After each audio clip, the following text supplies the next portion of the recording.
Napiter Imam Mulyana simpan 35 kg bahan BOM di Gunung Ciremai, dikutip dari berbagai sumber. Sebelum kita lanjut, jangan lupa subscribe dan nyalakan loncengnya agar Anda menjadi yang pertama mendapatkan informasi dari jurnal terupdate.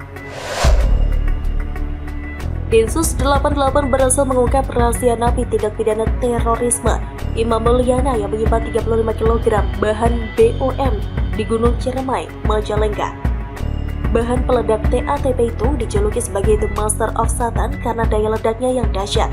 Lalu apa tujuan dan untuk apa alat tersebut disimpan Imam Mulyana? Kabagops Densus 88, Kombes Pol Aswin Siregar mengatakan pihaknya masih mendalami motif Imam Mulyana menyimpan bahan peledak tersebut. Hal itu pun harus dilakukan secara pelan-pelan. Masih ada hal-hal yang sedang diteliti dan didalami oleh penyidik, serta motif penyembunyiannya, kata Aswin kepada Kumparan Selasa 5 Oktober 2021. Aswin menuturkan Densus 88 juga tengah mendalami daya ledak dan asal bahan peledak tersebut, termasuk aspek teknis dari material dan rangkaian alat peledak tersebut, ujar Aswin. Namun, Aswin belum mau mengungkapkan apa yang membuat Imam baru mengaku menyimpan TATP sekarang, padahal sudah tertangkap sejak 2017, dan juga belum mau menjelaskan soal tujuan bahan itu untuk aksi di mana. Imam Mulyana merupakan anggota Jamaah Ansarud Daulah atau JAD yang ditangkap Densus 88 di Cirebon pada tahun 2017 lalu. Saat ini Imam tengah menjalani hukuman di Lapas Gunung Sindur. Sementara itu, dilansir dari Tribun News, Imam menangis tak menyangka bahan peledak The Mother of Satan yang disimpannya memiliki daya ledak tinggi. Imam Mulyana, pemilik bahan peledak The Mother of Satan yang juga narapidana kasus terorisme jaringan Jamaah Ansarud Daulah atau JAD, mengaku menyesal pernah menyimpan bahan peledak tersebut di Gunung Ciremai, Jawa Barat. Penyesalan itu disampaikan oleh Imam dalam sebuah video yang beredar di kalangan awak media. Imam tidak menyangka bahan peledak seberat 35 kg yang disimpannya itu memiliki daya ledak yang tinggi. Saya merasa terharu, saya merasa menyesal, saya merasa bersyukur bahwa barang tersebut dengan hakul yakin saya serahkan kepada pihak yang berwenang, kepada pihak yang bisa menanganinya, kata Imam dalam rekaman video yang diterima dari Densus 88 Selasa 5 Oktober 2021 lalu. Imam mengaku turut dibawa oleh penyidik tim Densus 88 anti teror Polri saat memusnahkan bahan peledak miliknya tersebut. Dia bahkan sampai menangis saat menyaksikan langsung ledakan bom tersebut. Saya sendiri tidak menyangka bahwa ternyata sangat berbahaya sehingga ketika terdengar ledakan tersebut saya menangis, jelasnya. Imam mengaku ledakan bom itu bisa menyebabkan kerusakan hingga menimbulkan korban jiwa. Akan ada berapa banyak jiwa atau kerusakan yang akan terjadi, jelasnya. Diberitakan sebelumnya tim Detasmen Khusus atau Densus 88 anti teror Polri menemukan bahan peledak triaceton tripexorid aseton peroksida atau TATP seberat 35 kg di Gunung Ciremai, Majalengka, Jawa Barat pada Jumat 1 Oktober 2021 lalu. Kabag Penum Divisi Humas Polri, Kombes Pol Ahmad Ramadan mengatakan bahan peledak itu diketahui milik Imam Mulyana 31 tahun yang merupakan narapidana teroris jaringan Jamaah Ansarud Daulah atau JAD yang ditangkap 2017 silam. Pada Oktober 2021, Imam baru mengakui pernah menyimpan bahan baku peledak sebesar 35 kg yang disembunyikan di Gunung Ciremai. Hal itu diakuinya usai menjalani ikrar untuk sumpah setia berdaulatan NKRI dan Pancasila.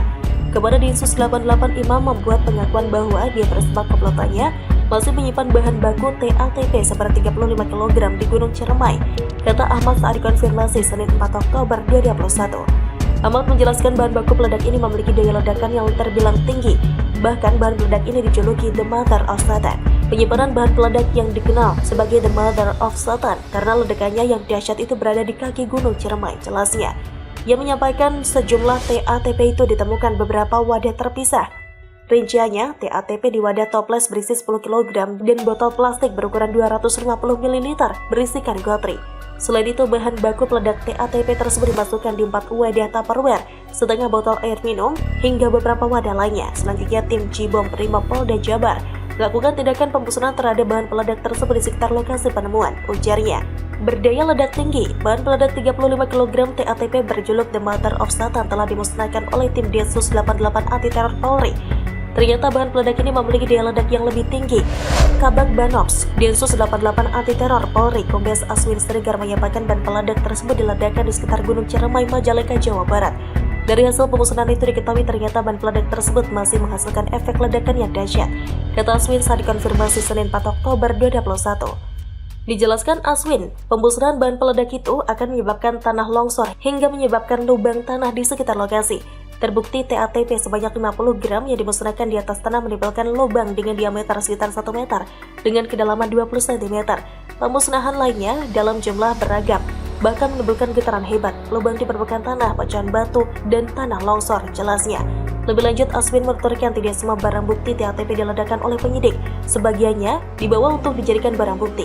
Sebagian sisa TATP saat ini diamankan untuk barang bukti sekitar 3/4 botol air mineral ukuran 1,5 liter dan disimpan oleh tim Jibom Brimob Polda Jabar untuk dilakukan penelitian lebih lanjut, ujarnya. Buntut cuitan rasis ke orang Jawa Tengah, Natalius Pigai ditabok netizen dan dilap, ditulis oleh Niha Alif dari siwar.com.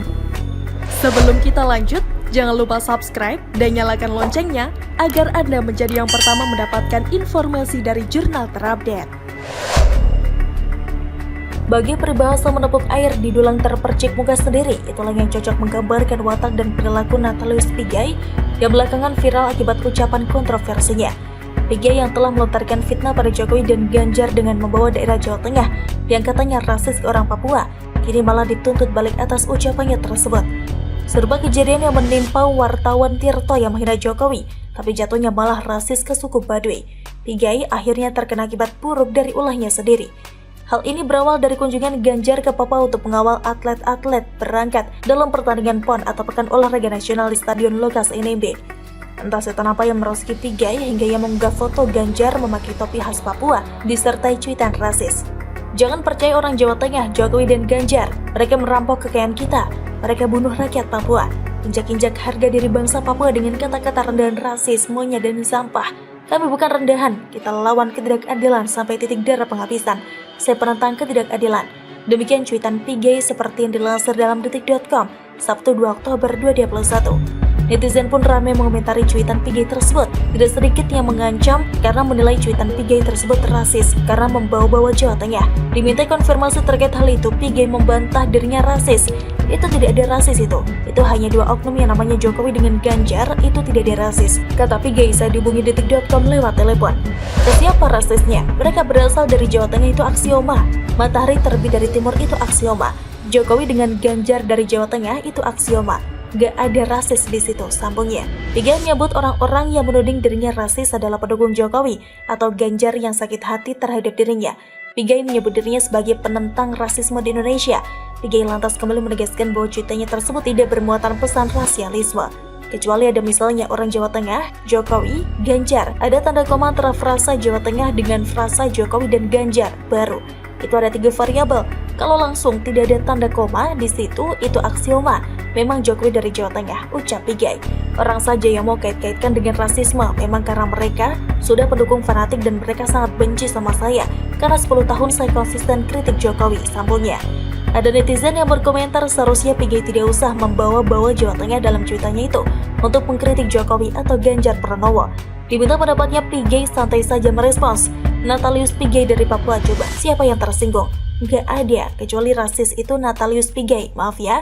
Natalius Pigai monyet, Natalius Pigai gorila. Nah itu rasis pak levelnya, sambungnya. Dalam cuitannya Pigai juga menuding Jokowi dan Ganjar rasis. Lantas apa yang jadi dasar tudingannya tersebut? Dari 34 menteri, 1 orang Papua tidak ada. Itu perwujudan daripada apartheid dan rasialisme. Dia, Jokowi, melaksanakan tindakan rasisme. Kalau yang lain ucapkan melalui verbal, kata Pigai. Kedua, misalnya Risma, Papua dianggap sebagai sampah, Jokowi tegur juga kagak, sambungnya. Terkait tudingan Ganjar Pranowo rasis, Pigai menyebut Ganjar 11-12 dengan Jokowi. Ganjar berpotensi untuk maju di 2024. Mereka memiliki pola-pola yang sama. Kapitalisasi Papua cenderung ke arah itu. Oleh karena itu, saya menyatakan awal-awalnya mereka hadir sebagai malaikat. Akhirnya nanti juga rampok sumber daya alamnya, bunuh orangnya, nanti rasisnya. Itu satu kesatuan, kecuali Ganjar itu tidak punya niat mau maju calon presiden, tuding Pigai. Argumen pembela Natalius Pigai yang melebar kemana-mana ini tidak akan menghilangkan tuduhan rasisme pada daerah Jawa Tengah. Terlihat sekali ketidaksukaannya kepada orang Jawa yang notabene satu saudara dengan Papua. Dirinya tidak sadar kalau perilakunya bukannya mencerminkan persatuan, malah memprovokasi agar terjadi perpecahan. Jokowi sendiri membantah tudingan tidak ada menteri dari Papua sejak 2019 silam. Seperti dilansir Kompas.com, Presiden Joko Widodo menjawab tanggapan bahwa tidak ada menteri asal Papua di kabinetnya. Ia menegaskan tanggapan tersebut tidak benar, sebab ada Kepala Badan Koordinasi dan Penanaman Modal, Bahlil Lahadalia, yang ia klaim berasal dari Papua. Ada, Pak Bahlil itu dari Papua, kata Jokowi saat berbincang dengan wartawan di Istana Merdeka, Jakarta pada Kamis 24 Oktober 2019. Bahlil lahir di Banda, Maluku Utara pada 7 Agustus 1976. Namun, ia besar di Fakfak, Papua Barat. Bahlil juga menyebut ayahnya asli Fakfak. Selain menaruh orang Papua dalam kabinetnya, Jokowi juga memperkerjakan 3 staf khusus kepresidenan asal Papua. Seperti diberitakan FIFA.co.id, Presiden Jokowi resmi mengangkat 7 staf khusus dari kalangan milenial. Salah satunya Gracia Billy Mambrasar yang berasal dari Papua. Selain Billy, sapaan akrab Gracia Billy Mambrasar, sebelumnya juga ada tokoh Papua lain yang menjabat sebagai staf khusus, yakni Felix Wanggai dan Lenis Kogoya. Felix yang lahir di Jayapura, Papua 16 Februari 1972 adalah seorang aktivis, ahli hubungan internasional dan politisi Indonesia. Ia resmi diangkat menjadi staf khusus presiden pada 20 November 2009. Sedang Lenis adalah pria kelahiran Pidewi, Papua 5 Juli 1977 yang mulai menjabat sebagai staf khusus presiden pada Juni 2015. Lenis Kogoya dikenal sebagai ketua lembaga masyarakat adat Papua. Sekarang pertanyaannya, apakah Natalius Pigai tidak tahu atau tidak mengenal mereka? Atau jangan-jangan ia iri lantaran bukan dirinya yang diangkat Jokowi menjadi staf sus ataupun masuk dalam kabinet? Kalau begitu, tuduhan Jokowi rasis adalah fitnah belaka, ulang dari seorang Pigai. Lagi pula, kenapa PON diselenggarakan di Papua kalau Jokowi rasis?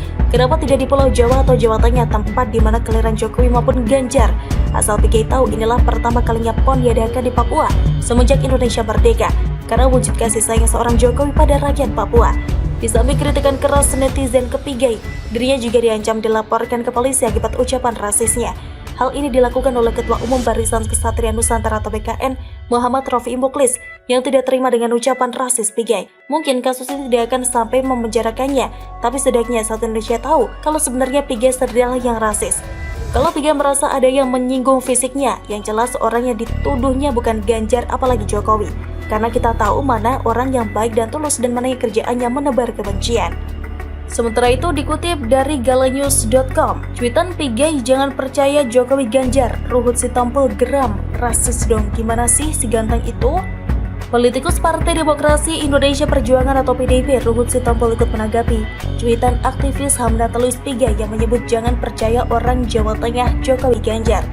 Ruhut mengaku geram dan mengatakan apa yang ditulis Pigai melewati batas. Menurutnya, ini termasuk tindakan rasis sehingga aparat penegak hukum perlu memproses Pigai. Enggak lah, itu rasis dong, gimana sih si ganteng itu? Aku bilang si ganteng, hehehe. Saya rasa dia harus diambil tindakan tegas, sudah keterlaluan lah. Jadi Mabes Polri harus memprosesnya, ujar Ruhut pada wartawan Sabtu 2 Oktober 2021. Meski begitu, Ruhut menilai Pigai akan cepat meminta maaf terkait cuitannya itu. Orang-orang model begini nanti cepat saja itu minta maafnya. Cuma galak-galak di media aja, kita sudah tahu lah nyalinya, jelasnya. Lebih lanjut, politisi satu ini mengingatkan masyarakat agar tidak terpancing dengan cuitan Pigai. Saya imbau kita yang waras jangan mau dikompori orang yang tidak waras. Jadi apalagi kita tahu budaya suku Jawa sangat tinggi, pengendalian dirinya sangat besar dan tidak mudah terpengaruh. Begitu juga kawan-kawan saya, sahabat saya dari Papua. Jangan mau dibenturkan dengan ulah si ganteng Pigai, imbuhnya. Sebelumnya, Pigai menjadi sorotan usai membuat sebuah cuitan mengatakan untuk tidak percaya kepada orang Jawa Tengah. Dalam cuitannya, Pigai secara belak-belakan menyebut nama Presiden Joko Widodo, Jokowi, dan Gubernur Jawa Tengah Ganjar Pranowo. Jangan percaya orang Jawa Tengah, Jokowi dan Ganjar, katanya melalui akun Twitter @nataliuspigai2 pada Jumat 1 Oktober 2021. Menurutnya, mereka telah melakukan berbagai hal yang membuat masyarakat menderita, khususnya rakyat Papua. Mereka merampok kekayaan kita, mereka bunuh rakyat Papua, injak-injak harga diri bangsa Papua dengan kata-kata rendahan, rasis, monyet, dan sampah. Kami bukan rendahan, kita lawan ketidakadilan sampai titik darah penghabisan. Saya penentang ketidakadilan, pungkasnya berpendapat. Bagaimana menurut Anda? Silahkan tulis komen Anda di kolom komentar. Jangan lupa untuk like, subscribe, dan share. Arkana pamit, sampai jumpa.